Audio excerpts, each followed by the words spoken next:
Here's a problem most people never think about.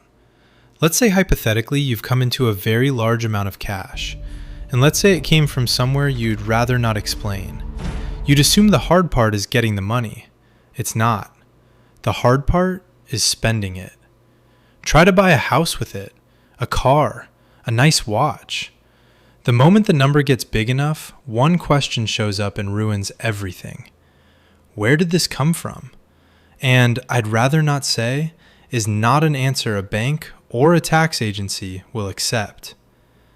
So criminals invented a fix, a way to take money that screams crime scene and quietly turn it into money that looks like a paycheck.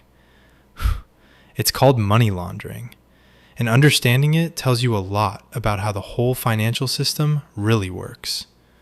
Let's break it down. First, the basics. Dirty money isn't a different kind of cash. A $100 bill from a crime spends exactly like $100 from a paycheck. What makes it dirty is its history. It came from something illegal. Fraud, drug sales, bribery, corruption, dodging taxes. The money's fine. The story behind it is the problem. And here's the thing money does that criminals hate. It leaves a trail. Every deposit, every transfer, every purchase gets recorded somewhere. Modern finance is basically one enormous logbook. Investigators don't chase the cash. They chase the paperwork. So the entire goal of laundering is to break that trail. To take money that's shouting, "I came from a crime," and make it whisper, "Nothing at all." Boring, normal, not worth a second look. And the playbook for doing that has 3 stages. Stage 1, placement. This is getting the physical cash into the banking system in the first place. And it's the most dangerous step. Because right now, the money is still obviously, undeniably cash. Picture walking into a branch with a gym bag holding several $100,000 in 20s. The teller will have questions. And by law, the bank has to file a report on any cash transaction over $10,000. That report is the last thing a criminal wants. So instead of one big, obvious deposit, they make it small and forgettable. The technique is called structuring, chopping the pile into lots of little deposits, each one deliberately under that $10,000 line. $9,000 here, $8,500 there, different days, different branches, different accounts. The other classic move is hiding behind a cash business. Buy a laundromat, a car wash, a small restaurant, something that genuinely handles a lot of cash every day. Then quietly fold the dirty money into the real takings. On paper, you just had a very busy week. Who's going to count every customer? By the way, this is exactly why the word laundering exists. The story goes that gangsters a century ago really did use cash-only laundromats to mix in their money. Clean clothes, clean cash. The nickname stuck. Stage 2, layering. The cash is in the system now, but it still points straight back to a person. Layering is about cutting that connection by moving the money so many times through so many places that the trail turns into spaghetti. Here's the move.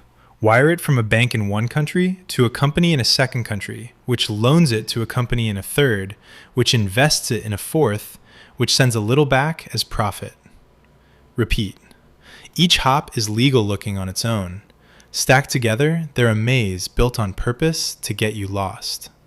And the secret ingredient is the shell company, a company that's completely real on paper, registered, named, has a bank account, but in reality does nothing.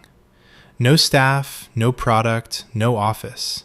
Just a legal mask the money can hide behind. In certain places, you can set one of these up cheaply, and the real owner's name never has to appear in public. So when investigators finally trace the money, they don't find a person, they find a company, owned by another company, controlled by a trust, managed by a lawyer who legally can't talk. A dead end with a nice address. Stage 3, integration, the finish line.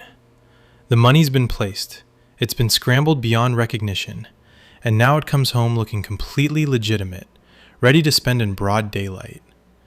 The trick is to bring it back as something that should be making money anyway. Favorite tool number 1, Real estate.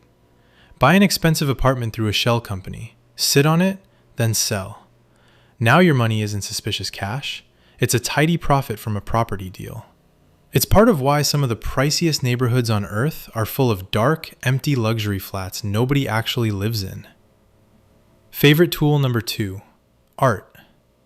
A painting is worth whatever someone's willing to pay, and almost nobody asks where that someone's money came from. Buy high, sell later, walk away with income from selling art. Plus, you get something nice on the wall while you wait. There are dozens of variations. Luxury goods, casinos, even crypto. But the logic never changes. Find something where the price is fuzzy and the questions are few, push the money through it, and out the other side, it's just business. So why doesn't this just get shut down? Because every weapon against it has a weakness. Reporting rules only catch the clumsy. Tracing money across a dozen countries means a dozen legal systems that don't always cooperate.